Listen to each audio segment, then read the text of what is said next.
اگر آپ کے پتھری نہیں جا رہی، آپ کے یوریٹری ٹریک میں انفیکشن ہے، اس کے لیے کمال کی چیز ہے۔ کڈنی فیلئر کے لیے آپ اسے آزما کے دیکھیں، جس کا کریٹینائن بڑھ چکا ہے اور کہہ دیا ڈاکٹر نے کہ اس کے گردے واش کروائیں، اس میں آپ اس کو پکڑا جو ہے اس کا قہوہ بنا کے دینا شروع کر دیں یا پانی ابال کے دینا شروع کر دیں، تو انشاءاللہ اللہ کے حکم سے وہ پہلی سٹیج سے ہی واپس آ جائے گا۔ اس کے یہ ایک ایسی چیز ہے، جادوئی چیز اللہ تعالیٰ نے پیدا کی ہے کہ فصلوں میں نا لوگ اکثر اوقات ہمارے زمیندار لوگ اسے نکال کے پھینکتے ہیں۔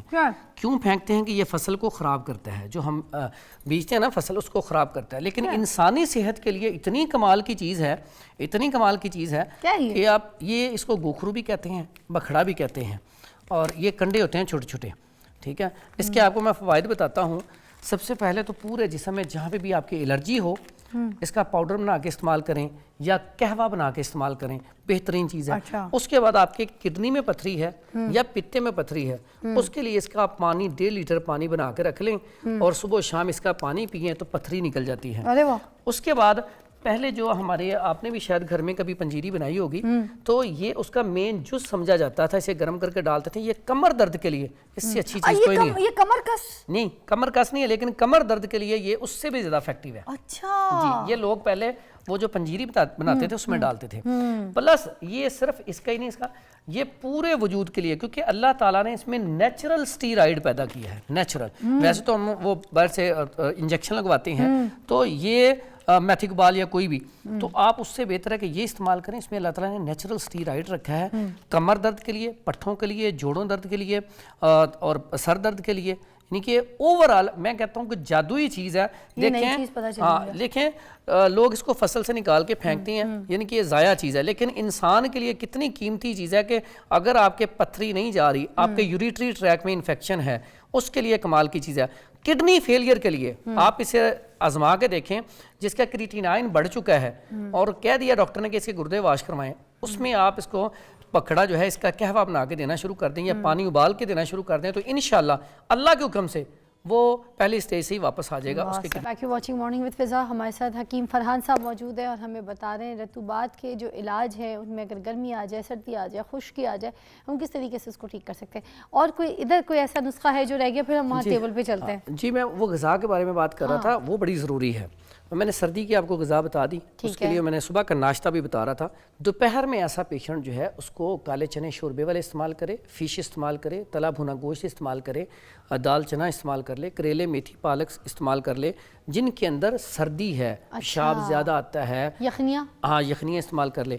اس کے بعد یہ ساری چیزیں استعمال کرے، پھر یہ 7 نسخہ استعمال کرے تو 100% رزلٹ آئے گا۔ اس کے بعد آ جائیں آپ خشکی، ایسے مریض جن کو رات کو نیند نہیں آتی یا کانسٹیپیشن ہے، جو خشکی کی میں نے علامات بتائی ہیں، ان کے لیے جو غذا بنتی ہے، صبح کا ناشتہ بنتا ہے، انڈا فرائی لے لیں دیسی گھی میں، یا میٹھا انڈا بنا کے لے لیں، یا پھر ایسا جو پیشنٹ ہے اسے چاہیے دلیا گندم کا بنائے اور صبح ناشتے میں اس میں بادام کی گری میوہ ڈال کے کوٹ کے وہ کھا لیں، اور دوپہر میں کدو، توری، ٹینڈے، شلجم، گاجر، مولی، حلوہ کدو، دال، مونگ کھائے، لیکن اس میں اگر گنجائش ہو تو ایک آدھی بوٹی وہ بکرا یا دیسی مرغی، یہ تھوڑا، ہاں اس سے کیا ہوگا، حرارت پوری رہے گی تاکہ خشکی ٹوٹے۔ یہ خشکی ایسے ہی ہے، انسان کو تباہ کرتی ہے۔ جیسے آپ زمین ہو، آپ زمین پہ فصل بڑی خوبصورت لگی ہوئی ہے، آپ اس کو پانی لگانا چھوڑ دیں، کچھ عرصے بعد دیکھیں گے زمین جو ہے اس میں کریک آ جائیں گے اور دراڑیں پڑنے کے ساتھ ساتھ اوپر جتنی مرضی خوبصورت فصل ہوگی وہ جھڑ جائے گی، سوکھ جائے گی، تباہ ہو جائے گی۔ ایسے ہی ہے۔ اور بعد میں اسی زمین پہ ہم چاہیں نا کوئی اور چیز اگا لیں تو فوراً نہیں اگے گی، ہم کیا کریں گے، اس سے پہلے وہ ہل چلائیں گے، نرم کریں گے، پھر پانی لگائیں، مٹی کو نرم کریں گے، پھر ہماری باری آئے گی کہ وہ کام ہو سکے گا۔ اسی طرح ہماری باڈی ہے، ہماری باڈی میں بھی یہی ہے، جب اتنی زیادہ خشکی ہو چکی ہے تو ہمیں اسے توڑنے کے لیے گرمی اور تری پیدا کرنی پڑے گی، اس کے لیے یہ غذا ہے۔ تو پھر پھلوں میں انجیر، پپیتا، امرود، انگور، یہ خربوزہ، یہ پھل جس کے اندر خشکی ہے وہ اس کو زیادہ کھانے چاہیے۔ اب آگئی اینڈ پہ گرمی۔ گرمی والا جو مریض ہے اس کے اندر چونکہ گرمی تحلیل پیدا کرتی ہے، جیسے خشکی سکیڑ پیدا کرتی ہے نا، ہر چیز کو سکیڑتی ہے، آنتوں کو، ہر چیز کو سکیڑتی ہے، اسی طرح جو گرمی ہے وہ چیزوں کو پھیلاتی ہے، ٹھیک ہے۔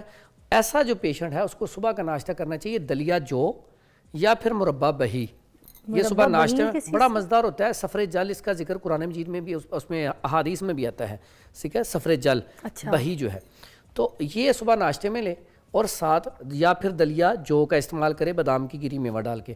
دوپہر میں اور ایسا جو پیشنٹ ہے وہ کسٹرڈ بھی کھا سکتا ہے صبح، ساگودانہ بھی کھا سکتا ہے، اور صبح دوپہر میں سبزیاں شلجم، گاجر، مولی، حلوہ کدو، دال، مونگ، سادہ سبزی، ابلے چاول وغیرہ یہ استعمال کر سکتا ہے.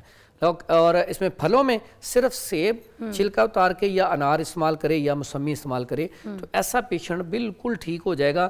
یہ جو سستی کاہلی پڑتی ہے وہ چیزیں ختم ہو جائیں گی. مقصد یہ ساری چیزیں بتانے کا کہ ہم اپنے گھر میں ہی اپنا علاج کر سکتے ہیں اگر تھوڑی سی ہم محنت کریں اور یہ سمجھ لیں کہ ہمارے مزاج میں، اور یہ چیزیں مشکل نہیں ہیں. ٹھیک ہے، آپ کو لمس کے ذریعے بھی آپ کو پتہ چل جاتا ہے. اگر آپ کی باڈی گرم ہے تو آپ کو پتہ چل جانا چاہیے کہ آپ کے اندر گرمی ہے. اگر باڈی ٹھنڈی ہے تو اس کا مطلب ٹھنڈک ہے. اگر کھردری ہو گئی ہے تو اس کا مطلب پانی کی کمی، ڈی ہائیڈریشن ہو گیا. آپ کو پھر خشکی ہے تو خشکی کے لیے دیسی گھی چاہیے. اچھا، اب یہ عام گھر میں ہر ایک کو دیکھنی آنی چاہیے. مسئلہ یہی ہے کہ ہم چیزیں دیکھ رہے ہیں، ٹی وی پہ دیکھ رہے ہیں، ہم سب دیکھ رہے ہیں. اچھا اوکے، فضا نے یہ سیکھ لیا. اب فضا نے سیکھا ہے، میں تو آپ کو یہاں پہ سکھانے بیٹھی ہوں. آپ بھی سیکھیں نا. آپ کے بھی گھر میں بچے ہیں، میاں ہے، میاں کے لیے بیوی، بچے ہیں، فیملی والے، امی ابو ہیں، گھر ہیں.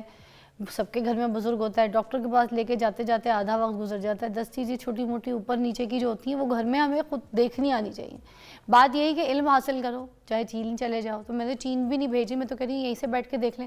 سوشل میڈیا پہ بھی یہ ریلز پڑی ہوئی ہوں گی، جب آپ کا دل کرے دیکھیں، اٹھا کے سیکھیں. آرام سے آپ کو ایک ایک پوزیشن کے حساب سے بتایا کیسے نبض چیک کرنی ہے، کیسے ہارٹ بیٹ چیک کرنی ہے، کیسے پلپ کا پتہ کرنا ہے، اور کس طریقے سے آپ اپنے جسم کے رطوبات کا چیک کر سکتے ہیں کہ آپ کے اندر سردی، گرمی، خزاں، بہار کیا کیا ہے. مذاق کر رہی ہوں. آئیے جی آگے دوسرے نسخوں پہ چلتے ہیں. آپ کیا بتائیں گے؟ اب جی سب سے پہلے تو ہم بات کریں گے السی کی پنیوں کے یہ بارے میں. مصری ہے؟ ہاں جی یہ مصری. تھوڑی سی کھانسی ہو رہی ہے، میں کھا لوں؟ کھا لیں کھا لیں. مصری کا پاؤڈر الائچی کے ساتھ پیس کے، کبھی کھانسی ہو نا تو رکھ لیں، بچوں کے لیے بھی رکھ لیں، اور تھوڑا تھوڑا لے کے نا ایسے چورا الائچی پوری اس کے سمیت نا پیس کے رکھ لیں. پاؤڈر تھوڑا سا چکا دیا کرے، کھانسی فوراً رکتی ہے. بالکل زبردست. امی رکاتی ہوتی تھی، اور پتہ ہے امی جب یہ کھلاتی تھی تو پوری پوری شیشی امی کے ڈریسنگ ٹیبل سے اٹھا کے لے جاتے تھے ہم. اتنے مزے کی ہوتی ہے. یہ آپ جو بات کر رہی ہیں، پہلے ہمارے گھروں میں دیکھیں سہاگا، بارہ سنگا، ایسی چیزیں گھر پڑی تھی. شہد تو ختم ہی ہونے دیتے تھے. جب آپ حکیم نہیں ہوں گے تب بھی ہوگی. وہ تو ہر کسی کو پتا ہوتا تھا. اور بچے بیمار نہیں ہوتے تھے. آج بچے بیمار ہوتے ہیں فوراً ڈاکٹر کے پاس جاتے ہیں. تو واقعی آپ کی بات صحیح ہے. تو گھر میں یہ چیزیں پڑی ہونی چاہیے. اچھا جی، آج ہم آپ کو بتائیں گے السی کی پنییں کیسے بنتی ہیں اور اس کے فوائد کیا ہیں. فوائد میں اس کے بہت زیادہ فوائد ہیں. یہ جوڑوں کا درد ہو، پٹھوں کا کھچاؤ ہو، یا آپ کے جسم میں ڈرائنس بہت زیادہ ہو، خشکی بہت زیادہ ہو، نیند کی کمی ہو، ٹھیک ہے، یا آپ کمزوری فیل کریں، یعنی کہ بہت سارے معاملات میں یہ السی کی پنیاں آپ کے لیے بڑے فائدہ مند ہیں. اگر ہم ہسٹری دیکھیں، ہمارے آباء و اجداد یہی سردیوں میں بنا کے کھاتے تھے اور فٹ تھے. اور ان کی لائف دیکھیں، اگر وہ 100 سال کی زندگی تھی تو فٹ زندگی تھی. آج ہماری پنیاں دکھا دیں گے. اچھا، یہ اس میں آپ نے لینا کیا ہے، اس کا طریقہ آپ کو پورا سمجھا دیتا ہوں. یہ ہے جی السی. ٹھیک ہے، آپ نے السی لے لینی ہے آدھا کلو، اور اس کے بعد آپ نے گندم لے لینی ہے 1 کلو. اس کے بعد آپ نے اس میں گڑ ڈالنا ہے 1.5 کلو. ٹھیک ہے، اور یہ ساری چیزیں اپنے جب ڈالنی ہے، اس میں آپ نے ڈالنا ہے سرسوں کا آئل. سرسوں کا آئل آپ نے ڈالنا ہے 1.5 پاؤ پکا کے. ہاں جی، وہ پکا کے جب آپ نے نا، پہلے تو آپ نے اس کو گرائنڈ کرنا ہے دونوں کو، اور بالکل پاؤڈر نہیں کرنا، تھوڑا سا موٹا رہ جائے. یہ دونوں چیزیں تیار ہو گئیں، السی اور گندم. ہاں، اچھی طرح صاف کر کے اس کو گرائنڈ کروا لیں، لیکن بالکل باریک نہیں کرنا، تھوڑا سا ہلکا سا موٹا ہو. پکڑ کے دکھا دیا کریں. جی جی پکڑ لیں. اچھا، یہ دیکھیں جی، یہ السی میں نے آپ کو پہلے بھی دکھائی ہے. ٹھیک ہے، فلیکس سیڈ بھی کہتے ہیں اسے. اس کے بعد یہ آ گئی گندم.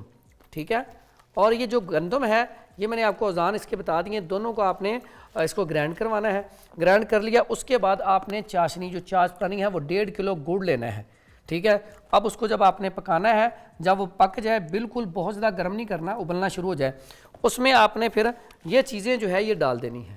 ٹھیک ہے، اس کے بعد اسی میں ہی آپ نے آئل جو ہے وہ پہلے ہی ڈال کے گرم کر لینا ہے. اس کے ساتھ ہی گڑ کے ساتھ آئل اس میں ڈلے گا 1.5 پاؤ. ٹھیک ہے، اب اس کے بعد اینڈ پہ آپ نے یہ مونگ پھلی جو ہے اس کے یہ چھلکے اتار کے تو یہ ڈال لینی ہے. اب اس کے بعد اسے آپ نے رکھنا ہے جب ہلکا ٹھنڈا ہو جائے، یعنی کہ زیادہ مطلب ٹھنڈا نہیں کرنا، جو ہاتھ لگ سکے، ہلکا نیم گرم، اس کی آپ نے پنیاں بنا لینی ہے. تو صبح ناشتہ جو ہے، پہلے لوگ صبح ناشتہ 1 پنی یا 1-2 پنی ساتھ دودھ کا گلاس، تو یہ بہترین ناشتہ بھی ہے اور یہ صحت کے لیے کمال کی چیز ہے. ٹھیک ہے، چلیے جی ایک بریک لیتے ہیں. بریک کے بعد دوبارہ جوائن کرتے ہیں. یہاں ناشتے تک آپ نے سمجھ لیا، آگے اور چیزیں بتاتے ہیں.